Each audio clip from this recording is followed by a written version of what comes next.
yeah, they basically built this kind of resort around the, right, kind of around the natural setting. So obviously there was basically just trees, and they've kind of carved out the, yeah, kind of the space in order to build the cabins sort of around the trees.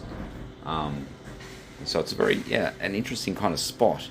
It's a very kind of natural, you know, kind of setting, and even the cabins, like they're just out of, you know, just turning around now. Yeah, they're just out of wood and sort of metal, so using kind of natural fibers or materials um, to sort of suit the kind of landscape or the natural kind of, I don't know, what would you call it, sort of a bush setting, and that's why I think it's quite good. And you basically get your own cabin at the same price that you could be paying for a backpackers at Airlies, the gateway to the Whitsundays, and it's just a great kind of hub around Airlies. The nightlife's very good, so yes, Barron's going to be hitting the nightlife tonight. A number of clubs, a number of bars, music playing. Ideally, I guess probably Friday, Saturday night would be better. But of course, yes, coming into Easter, Barron couldn't get accommodation over Easter, so going to Townsville. And so just going inside the cabin. Yeah, last time last time I think it was a double rather than a bunk. But yeah, if you had a bunk, I don't know, if you're just travelling and you really want a cheap accommodation, you could be looking at sort of $40 a night each in terms of bunk. That's how cheap it is. If you want to see the Colombian cap, it's all about the Colombian cap, Baron. So, yeah, just fantastic. Now, yes, on the tennis front, yes, Novak Djokovic, 418. He was guaranteed actually a while back to reach the 418 weeks, and he's now reached that coming into Easter, which is twice as much as what Nadal 209 weeks number one, and Djokovic 418. So, but the gap is just so large. Like he's hit the 418, and the gap between him, who was Alcaraz? I think Alcaraz is third, or Medvedev. But the gap or Sinner, but the gap is so large, and I don't know. I don't know how many weeks will then Djokovic obtain in terms of number one. Could he then reach the 450? Quite likely, potentially the rest of the year. So how many weeks remain in the rest of the year? Is that 418? You do the maths. How many weeks are then left in the year? It's a rollover system anyway, so I guess that is somewhat irrelevant. But is 450 possible? And I don't know. What about 500? Just as some sort of nice kind of number. In terms of number one, and would then that make him GOAT just based on this number one? And I was thinking this through. Well, it's kind of biased. They play two hard courts. Yes, there's one on grass. Yes, there's one on clay. But the fact that they play two Grand Slams on hard court is a bias in the system. I mean, what if two Grand Slams were clay, for example? If you see what I'm sort of getting at, how many would have Nadal won on those two surfaces played on clay, given he's won 14 French?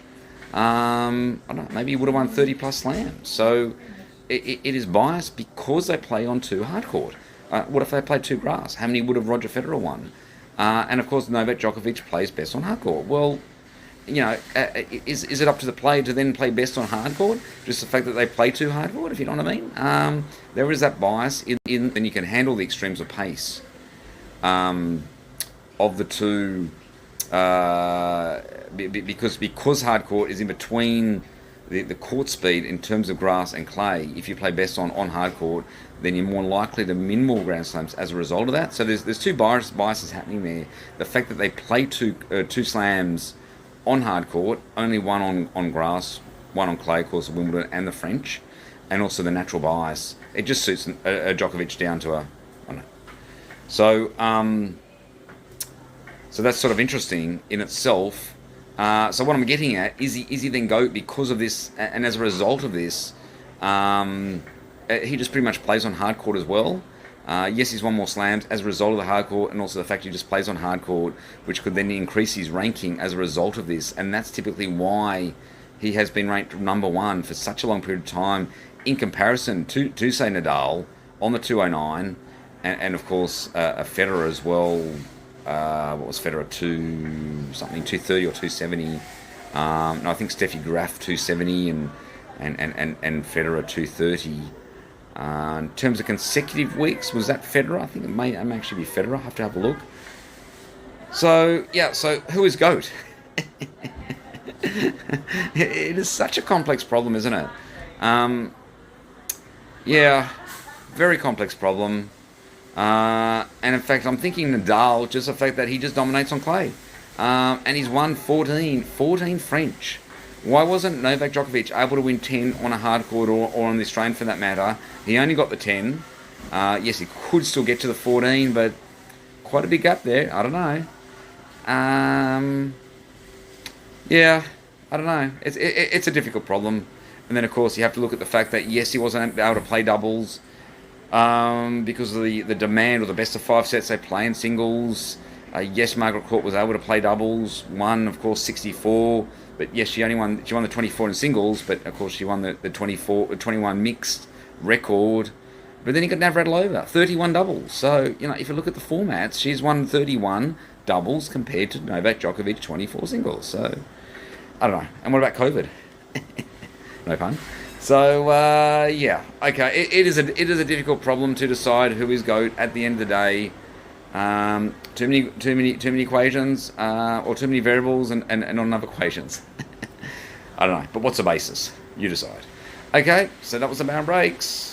Airlies, Beach, Magnums,